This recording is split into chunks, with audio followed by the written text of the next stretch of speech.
Okay, so what if your age isn't really about, how many candles are actually on your birthday cake? For ages, we've just thought about that number, right? Your chronological age, The Sivaram? since you were born, fixed. But science, and honestly, some really incredible AI, is flipping that script completely. We're talking about biological age now. Think of it as, well, a dynamic measure of how your body's actually doing, physiologically. Exactly. It's dynamic, it's modifiable. And here's the kicker. Yeah. It's way better at predicting your health, maybe even how long you'll live, than just your birthday. So today, let's do a deep dive into this whole world of AI, aging clocks, and what it means for health. Yeah, it's truly a revolutionary angle on aging research. AI and machine learning, they're just built for this kind of complexity. They can take these massive, incredibly complex data sets. We call it multi-omics. Multi-omics, okay. Yeah, think of it like looking at everything. Your epigenome, how genes are switched on or off, your proteome, all the proteins, metabolome, the chemical fingerprints of your metabolism. AI crunches all that, and out come these sophisticated aging clocks. They give us really precise quantitative measures of biological age. Quantitative, so like an actual number. Yep, an actual biological age estimate, and they're getting pretty accurate. Take epigenetic clocks, like Horvath's clock. It shows a 0.96 correlation with chronological age. That's incredibly high. Wow, 0.96. That's tight. It tells you it's tapping into something fundamental about the aging process, much deeper than just counting years. And the newer deep learning clocks, like Ultimage, they can get the mean absolute error, the MAE, down to as low as 2.15 years. Meaning they're usually off by only about 2 years. That's right, usually within 2 to 3 years of your sort of true biological age. And it's not all needles and labs. There are even non-invasive clocks, like face age, from a photo. From a single photo, yeah.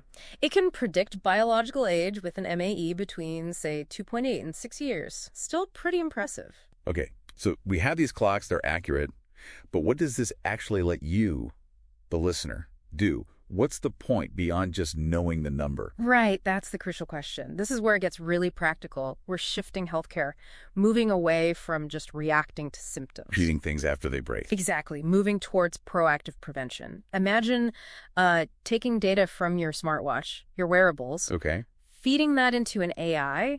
It could give you dynamic, personalized health insights, help you manage things before they become problems. That sounds powerful. So how do we use that info? What are the interventions? Good segue. That leads us to personalized intervention models, tailored strategies to boost your health span. Health span, the good years, right? Not just total years. Precisely. And lifestyle is huge here. Nutrition, for example. Ever heard of chrononutrition? Timing, like when you eat. Exactly. Aligning your meals with your body's internal clock, your circadian rhythms. There's evidence, for instance, that eating earlier in the day, say between 8 a.m. and 2 p.m., might improve insulin sensitivity.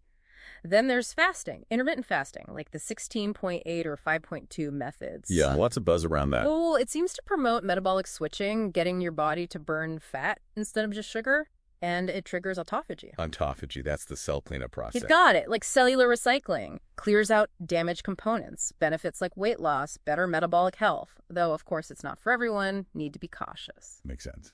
What else on the lifestyle front? Oh, fermented foods, too. Great for the gut microbiome.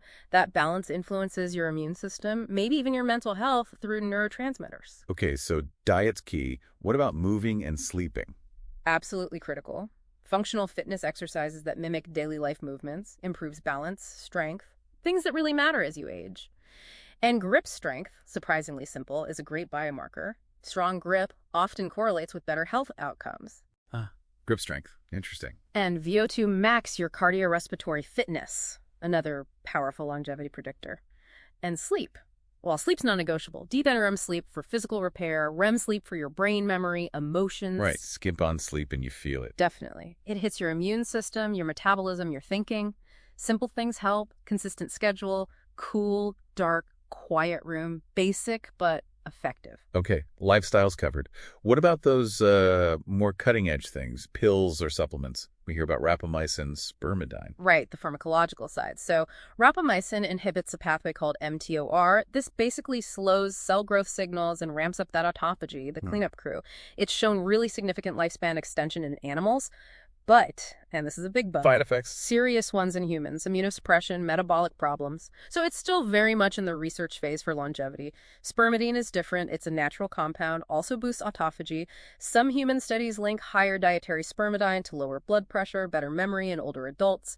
Generally seems safe from food sources. Okay, so some promise there, but maybe more caution needed with rapamycin. This all sounds amazing, almost too good to be true. What are the catches, the challenges? Definitely challenges. One big one is that different aging clocks don't always agree. Oh. Yeah, you might get different biological age estimates depending on the clock used, or even the tissue sample.